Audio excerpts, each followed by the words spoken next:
Bonjour à tous, dans cette vidéo nous allons étudier donc la loi d'Ohm.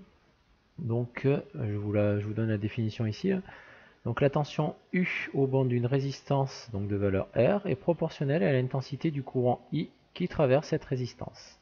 Voilà, donc il faut bien utiliser la convention donc récepteur, donc tension et courant dans un sens représenté opposé. Et donc vous avez la relation donc tension banc de la résistance U qui est égale à R fois l'intensité du courant I. Donc nous allons essayer de mettre cette loi en application à travers ce montage-là. Donc on vous demande dans un premier temps la tension UHM. Donc la tension UHM, donc ici, la tension UHM, elle est à ce niveau-là. Et donc c'est une tension aux bornes d'une résistance, donc la résistance correspondante c'est R4, et l'intensité du courant correspondant c'est I4. Donc on a bien UHM qui est en sens opposé par rapport à I4, donc on est bien en convention récepteur, donc on rentre dans le cadre donc, de la loi d'Ohm. Donc ici, nous pouvons écrire, donc, premièrement, que UHM est égal à donc, R4 fois I4. Voilà, donc ça c'est la relation qui découle directement de la loi d'Ohm. Donc au niveau du logiciel, donc on vous donne plusieurs réponses possibles. Donc là, donc il y a moins I4 sur R4, etc. Donc là, on est bien sur R4 fois I4. Ensuite, donc on a une relation entre tension, résistance, courant. Donc on va essayer de déterminer l'intensité, cette fois du courant I5 en fonction, donc vous voyez, en fonction d'une tension et d'une résistance. Donc I5, donc si on regarde où est-ce qu'il est, donc I5, donc vous l'avez représenté ici. Donc I5 c'est un courant qui circule dans la résistance R5. D'accord, donc on va pouvoir utiliser la loi d'Ohm au niveau de cette résistance R5. Et la tension au bord de cette résistance ici s'appelle UJH. Voilà, donc on est toujours pareil en convention récepteur, tension courant sont des sens opposés. Donc il ne va pas y avoir donc de problème de signe. Et donc on va pouvoir écrire directement donc la loi d'Ohm UJH qui va être égale à R5 fois I5.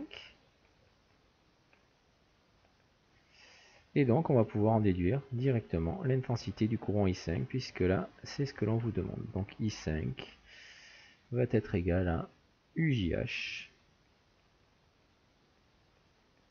divisé par R5. Voilà. Donc au niveau du logiciel, je vais entrer cette relation. Donc I5, ça va être égal à UJH divisé par R5. Voilà. Et donc dernière partie, donc ici troisièmement, on vous demande la tension UBA. Donc la tension UBA au niveau de mon montage. Donc la tension UBA, ben, c'est celle-ci. C'est la tension aux bornes de la résistance R1. D'accord. Et l'intensité du courant qui circule ici, c'est I1. Donc là, il va falloir faire très attention parce que vous voyez, I1, il circule dans un sens. Et donc, vous êtes en une convention qui ne correspond pas à la convention qui a été donnée dans la loi d'Ohm. Okay, donc, UBA, ça va être égal à R1 fois le courant normalement qui circule dans ce sens-là. Et le courant qui circule dans ce sens-là, c'est moins I1. D'accord. Donc UBA c'est égal à R1 fois moins I1, d'après la loi d'Ohm. Donc je vais l'écrire. UBA est égal à R1 fois le courant qui circule dans le sens opposé, c'est-à-dire moins I1. Et donc je vais pouvoir en déduire la tension UBA qui est égale à moins R1 fois I1.